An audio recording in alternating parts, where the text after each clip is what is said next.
The seaweed is always greener in somebody else's lake, as a well-known crustacean once remarked. And so was the money that Disney's live-action Little Mermaid remake from 2023 made during its theatrical run. Despite the fact that a lot of Disney's live-action reimaginings of their beloved animated flicks have been a bust, this most recent effort is sure to be a major hit, because critics are already calling it one of the best Disney remakes. This is understandable, given the fantastic bright visuals that remain faithful to the original, as well as the stellar performances, which feature Halle Bailey's amazing breakthrough role as Ariel and Melissa McCarthy's perfect casting as Ursula. But how the movie concludes might be the most pressing concern for those hoping to witness Ariel's journey for the first time ever on a large screen.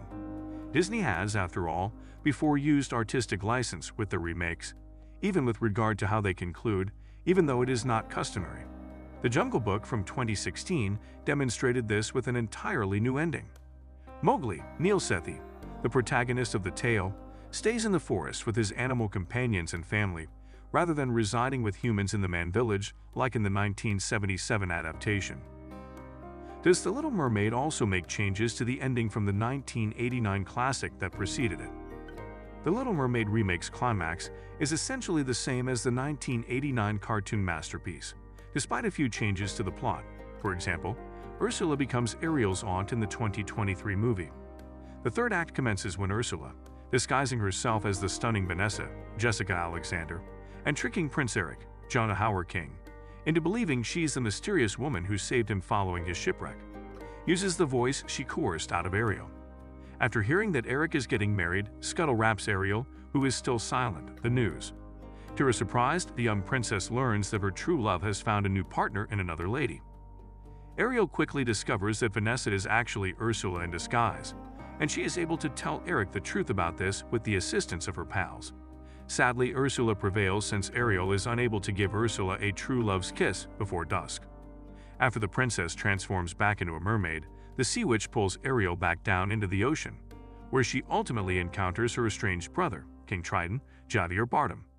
The Ocean King soon learns that giving Ursula his all-powerful trident is the only way to save his daughter and win her freedom. After he does, Ursula throws her two favorite eels, Jetsam and Flotsam, at Triton, pulling his helpless body into the depths of the chasm. Who gets the last laugh on Ursula in the big fight has changed slightly, but significantly from the original movie. This time, Ariel takes the fall rather than Eric. When the prince throws a spear at Ursula to gain her attention, he does turn out to be a useful friend in the battle. Now that she has the trident's power, Ursula uses it to shoot a beam of energy at Ariel and him, unintentionally killing her pet eels in the process. With a ferocious desire for vengeance, Ursula unleashes her newfound abilities and transforms into a gigantic sea monster, trapping the heroes in a virtual downpour. Ursula instantly focuses her attention on Eric, the prince who is currently stranded on a rough rock.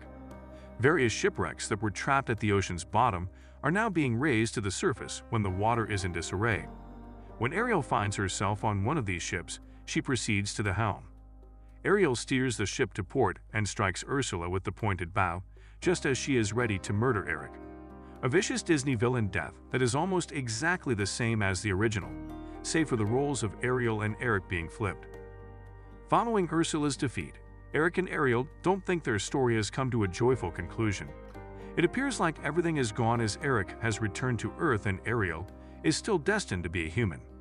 King Triton is aware of this and notices that his darling daughter is now more depressed than before. Following a sobering reality check from his advisor, Sebastian, David Diggs, the stern but kind monarch, acknowledges that his Little Mermaid is no longer so tiny. With no conditions, he utilizes his power to fulfill Ariel's yearning to become a human.